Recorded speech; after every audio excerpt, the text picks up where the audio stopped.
things, and this kind of just like sparked that, right? Here's a quote from Oprah Winfrey. Oprah Winfrey calls the book a wake-up call for the entire planet, one reader at a time. It helps us to distance ourselves from our egos and to open ourselves to a higher self. It helps us to stop creating our suffering and obsessing over the past and what the future might be, and to put ourselves in the now. Yeah, it's illuminating, enlightening, and uplifting.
special significance for the human spirit. Like all life forms, they are, of course, temporary manifestations of the underlying one, life, one in consciousness. Their special significance and the reason why humans feel such fascination for and affinity with them can be attributed to the ethereal quality. I'm sorry, but I don't know how to say that word. Ethereal, I don't know. Ethereal. Once there is a certain degree of presence, of still and alert attention and human beings' perceptions, they can sense the divine life essence, the one indwelling consciousness or spirit in every creature and every life form, recognize it as one as their own essence and so love it as themselves. Until this happens, however, most humans see only the outer forms, unaware of the inner essence, just as they are unaware of their own essence and identify only with their own physical and psychological form.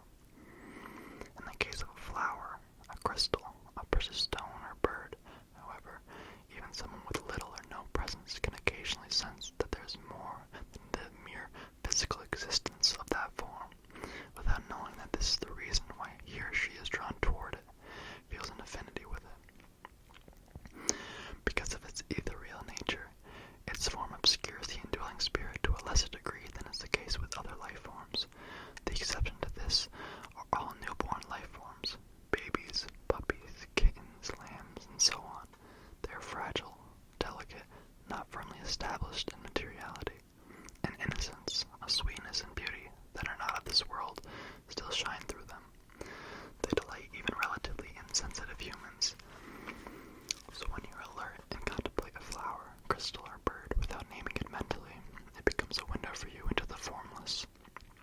There is an inner opening, however slight, into the realm of spirit. This is why these three enlightened life forms have played such an important part in the evolution of human consciousness since ancient times. Why, for example, the jewel in the lotus flower is a central symbol of Buddhism, and a white bird, the dove, signifies the Holy Spirit in Christianity. They have been preparing the ground for a more profound shift in planetary consciousness that is destined to take place in the human species. This is the spiritual awakening that we are beginning to witness now. Now, the purpose of this book. Is humanity ready for a transformation of consciousness, an inner flowering so radical and profound that compared to the flowering of plants, no matter how beautiful, is only a pale reflection? Can human beings lose the density of their conditioned mind structures and become like crystals or precious stones, so to speak, transparent to the light of consciousnness? Can they defy the gravitational pull of materialism and materiality and rise above identification with form that keeps the ego in place and condemns them to imprisonment within their own personality? The possibility of such a transformation has been the central message of the great wisdom teachings of humankind. The messengers, Buddha, Jesus, and others, not all of them known, were humanity's early flowers.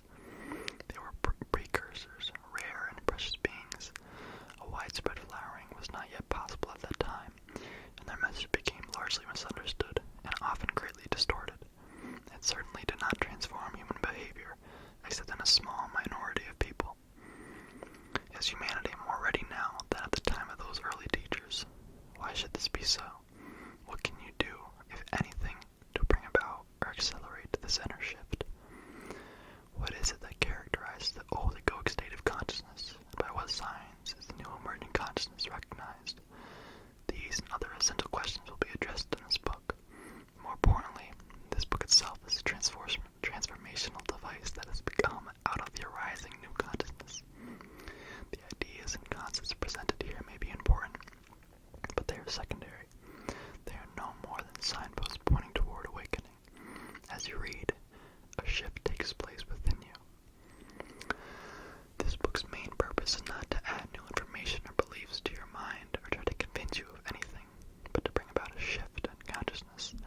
That is to say, to awaken. In that sense, this book is not interesting. Interesting means you can keep your distance, playing around with ideas and concepts in your mind, agree or disagree. This book is about you. It will change your state of consciousness or it will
madness even 200 years ago.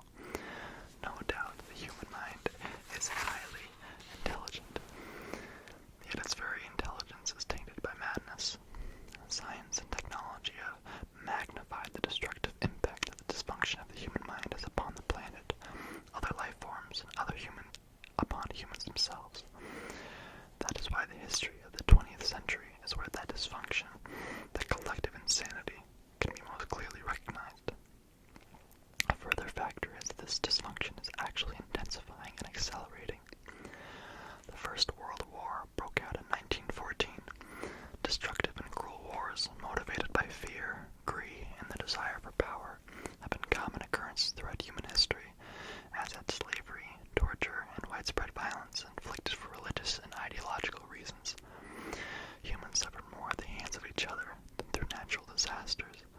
By the year 1914, however, the highly intelligent human mind had invented not only the internal combustion engine, but also bombs, machine guns, submarines, flamethrowers, and poison gas. Intelligence is the service of madness. In static trench warfare in France and Belgium, millions of men perished to gain a few miles of mud. When the war was over in 1918, the survivors looked in horror and incomprehension upon the devastation left behind. 10 million human beings killed and many more maimed or disfigured. Never before had human madness been so destructive in its effect, so clearly visible. Little did they know this was only the beginning. By the end of the century, the number of people who died a violent death at the hand of their fellow humans would rise to more than 100 million. They died not only through wars between nations, but also through mass exterminations and genocide, such as the murder of 20 million class enemies, spies, and traitors, and then Soviet Union under Stalin, or the unspeakable horrors of the Holocaust in Nazi Germany. They also died in countless smaller and internal conflicts, such as the Spanish Civil War, or during the Khmer Rouge regime in Cambodia, when a quarter of that country's population was murdered. We only need to watch the daily news on television to realize that the madness has not abated, that it is continuing into the 21st century. Another aspect of the collective dysfunction of the human mind is the unprecedented violence that humans are inflicting on other life forms and the planet itself. The destruction of oxygen-producing forests and other plant and animal life, ill treatment of animals in factory farms, and poisoning of rivers, oceans, and air. Driven by greed, ignorant of all their connectedness to the whole, humans' persistent behavior that, if continued unchecked, can only result in their own destruction. Damn, that doesn't sound too good. The collective manifestations of the insanity that lies at the heart of the human condition constitute the greater part of human history. It is to a large extent a history of madness. If the history of humanity were the clinical case history of a single human being, the diagnosis would have to be chronic paranoid delusions, a pathological propensity to commit murder and acts of extreme violence and cruelty against his perceived enemies, his own consciousness projected outward, criminally insane with a few brief, lucid intervals. Fear, greed, and the desire for power are the psychological motivating forces not only behind warfare and violence between nations, tribes, religions, and ideologies, but also the cause of an incessant conflict in personal relationships.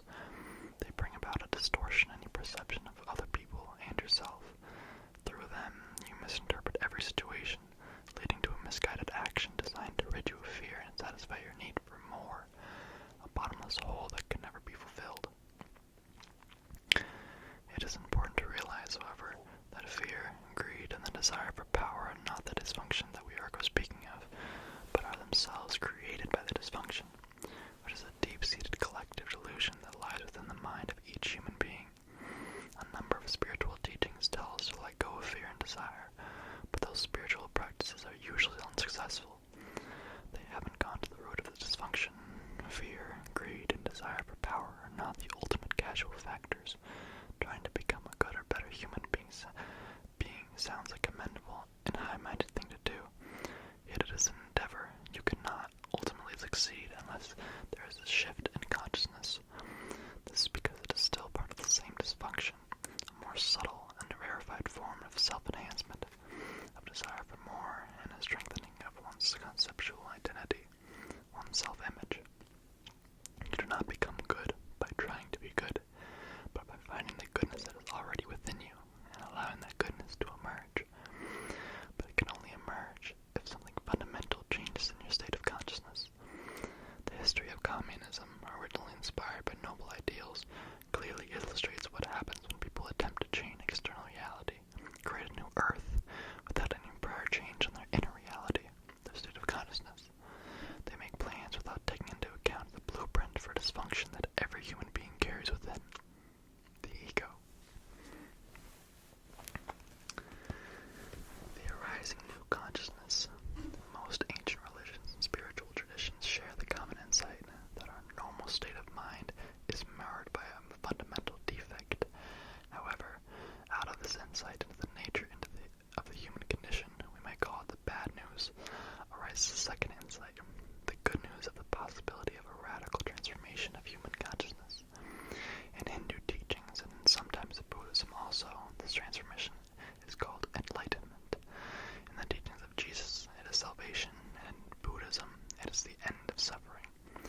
Liberation and awakening are other terms used to describe this transformation. The greatest achievement of humanity is not in its works of art, science, or technology, but the recognition of its own dysfunction, its own madness. In the distant past, this recognition already came to a few individuals.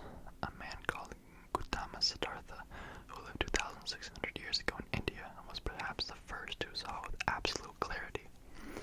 Later, the title Buddha was conferred upon him. Buddha means the awakened one. At about the same time, another of humanity's early awakened teachers emerged in China. His name was Lao Tzu. He left a record of his teaching in the form of one of the most profound spiritual books ever written, the Tao Te Ching.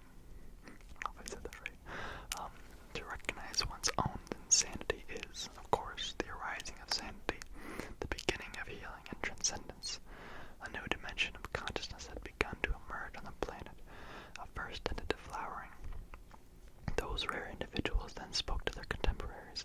They spoke out of sin, of suffering, of delusion. They said, "Look how you live. See what you are doing, the suffering you create." They then pointed to the responsibility of awakening from the collective nightmare of normal human existence. They showed the way. The world was not yet ready for them, and yet they were a vital and necessary part of human awakening. Inevitably, they were mostly misunderstood by their contemporaries, as well as by subsequent generations. Their teachings, although both simple and powerful, became distorted and misinterpreted, in some cases even as they were recorded in writing by their disciples. Over the centuries, many things were added that had nothing to do with the original teachings, but were reflections of a fundamental misunderstanding. Some of the teachers were ridiculed, reviled, or killed. Others came to be worshipped as gods. Teachings that pointed the way beyond the dysfunction of the human mind, the way out of the collective insanity, were distorted and became themselves part of the insanity. And so religions, to a large extent, became divisive rather than unifying forces. Instead of bringing about an ending of violence and hatred through a realization of the fundamental oneness of all life, they brought more violence and hatred, more divisions between people as well as between different religions, even within the same religion. They became ideologies, belief systems people could identify with, and so use them to enhance their false sense of self. Through them, they could make themselves right and others wrong, and thus define their identity through their enemies, the others, the non-believers or wrong believers, who not infrequently they saw themselves justified in killing. Man made God in his own image. The eternal, the infinite, and the unnameable was reduced to a mental idol that you had to believe in and worship as my God or our God. And yet, in spite of all the insane deeds perpetrated in the name of religion,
conceptualized to remain effective.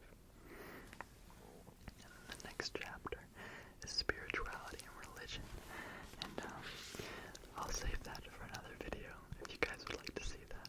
But that was basically just a little beginning of the book, talking about the new earth and the ego, and kind of give you a little insight on what Eckhart Tolle, the author, was thinking.